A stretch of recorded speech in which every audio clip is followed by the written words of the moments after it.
सम्पूर्णमा नमस्कार, म प्रवेश दाहाल। आज मैले एउटा भिडियो एकदमै जरुरी र एकदमै इम्पोर्टेन्ट भिडियो बनाएको छु। जति सक्दो शेयर र जति सक्दो रिपोस्ट गरिदिनु होला।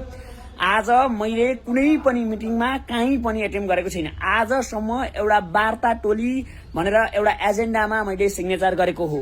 तर आज एउटा मिटिङ बनाइयो भनेर कसको अध्यक्षतामा भनेर एउटा मिटिङ बोलाए जस्तो बनाएछन् र त्यो मिटिङ बनाएर चाहिँ जनतालाई अफवाह फैलाउनका निम्ति भिड अझै उथलपुथल बनाउनका निम्ति को अपरिपक्त व्यक्तिहरूले भिडियो मतलब त्यो बनाएर मन्त्रीकै नाममा सिफारिस प्रवेश दाहाललाई गरिसकिएको भनेर भिडियो एउटा कागज सिग्नेचर गराएर बनाएछन्।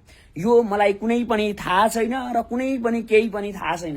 राज्य मन्त्री भनेर बनाइएको छ। मैले यो देश र जनताका निम्ति आवाज उठाउँदै गर्दा समाजमा अझै अराजकता फैलाउनका निम्ति प्रवेश दाहाललाई अझै पनि प्रवेश दाहाल पदका लोभमा लागि परेको छ भन्ने कुरा समाजमा फैलाउन खोजिएको छ।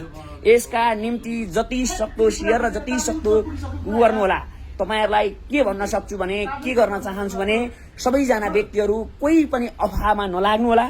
यो मैले कुनै पनि पेपरमा सिग्नेचर गरेको छैन र कुनै पनि पेपरमा मैले हस्ताक्षर गरेको छैन।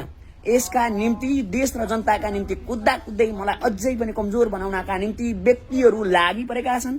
तपाईहरु एकदमै तरिकाले सबैजना व्यक्तिहरू यो कागजहरू गाउँ र टोलमा पुर्याइसकेका छन्। यस्ता कुरामा सबैजना सजग रहनु होला। मिडियामा आएका कुराहरू र मैले आजसम्म कुनै पनि आज दिनैभरि कुनै पनि मिटिङ एटेम्प गरेको छैन।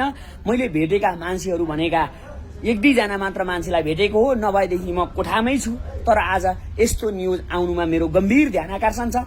व्यक्तिहरूलाई फुटाउनका निम्ति र कोही व्यक्तिहरू अराजक व्यक्तिहरूले समाजमा अझै भिड मचाउनका निम्ति हामीलाई अझै पनि कमजोर बनाउनका निम्ति लागि परेका छन्। यो भिडियो जति सक्दो शेयर गर्नु होला, जति सक्दो रिपोस्ट गर्नु होला।